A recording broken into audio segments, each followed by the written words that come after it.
It's not Christmas, but there is a gift for everyone! Package from China!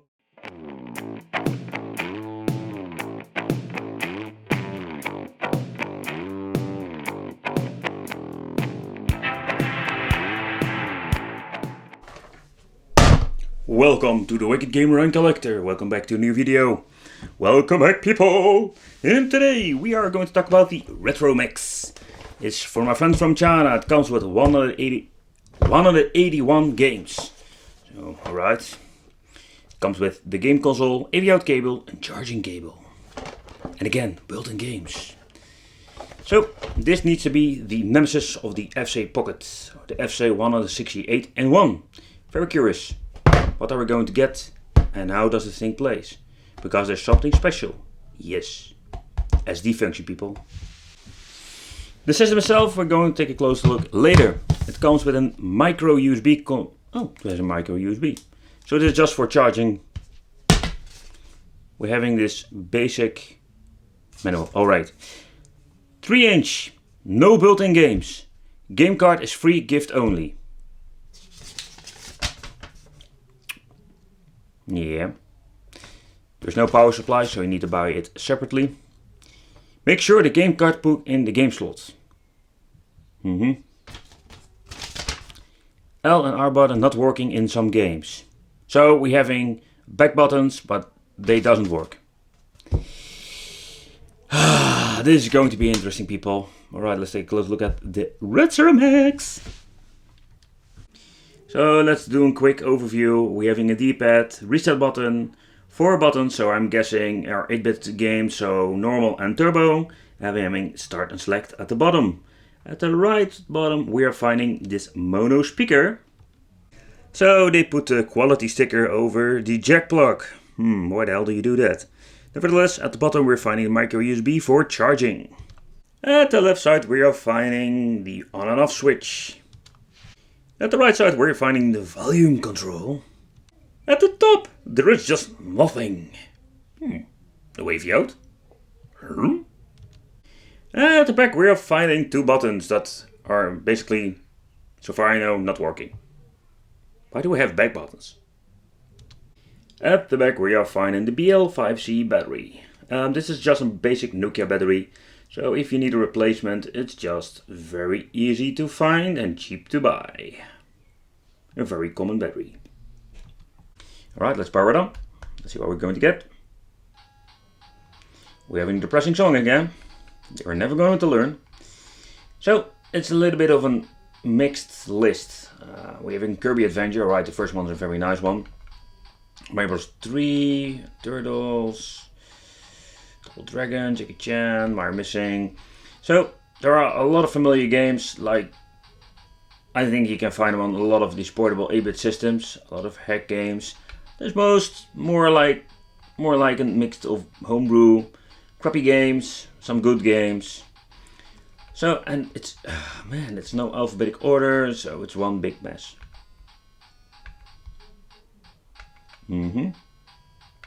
Lunar Ball, Mario Bros again. I'm guessing this is the arcade version. We're having Pac-Man Pinball.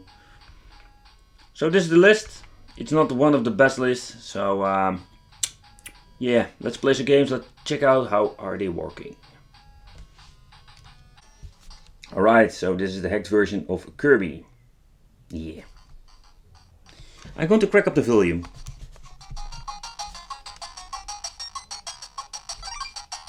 It's running very slow. I think this is not even Paul. This is even slower than Paul. So I can tell you already, the controls feel very nice.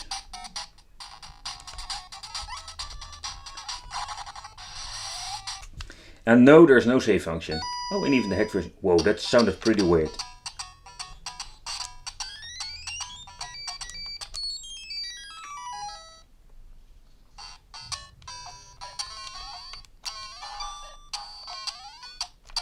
We have the sound effect, the sliding sound effect. That's something you don't see with these portable systems, these cheap things. Wow. Boom. Boom. So man, this sounds horrible.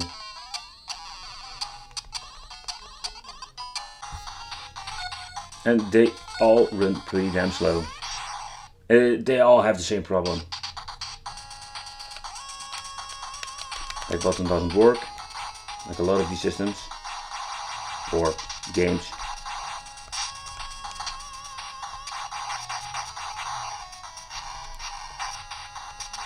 So I'm having this feeling that the game itself is running fine, but the music is pretty damn slow. If you look at the frame rate, a little bit slower, let's say Paul, but if the game speed was the same like the music, this thing will be freaking unplayable.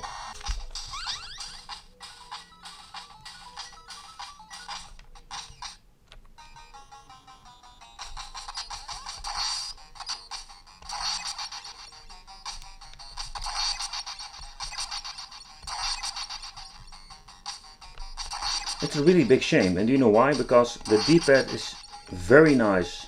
It got a very nice touch, it reacts perfectly. So they did something right with the system.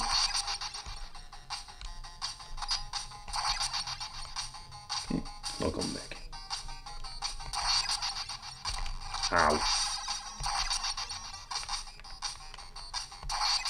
Oh yeah, I stick my sword in his butthole. Come on, I'm going to do it with you. Oh yeah.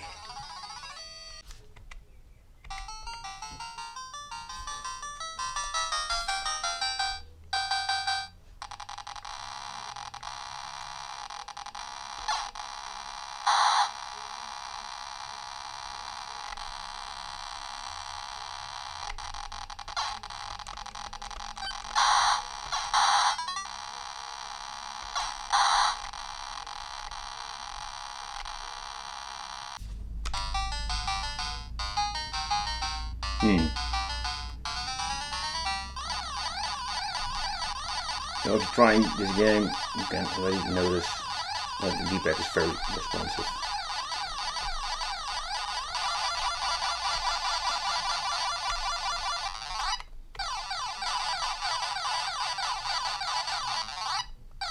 So what a lot of you are thinking, alright Rickert, we know about the games, but that is the question, what happens when we pop out the SD card? Oh wait, was this more like a jumping? Yes. So they are using, I think, an unbranded version, maybe cheapest version. But what happens when I power them without the card?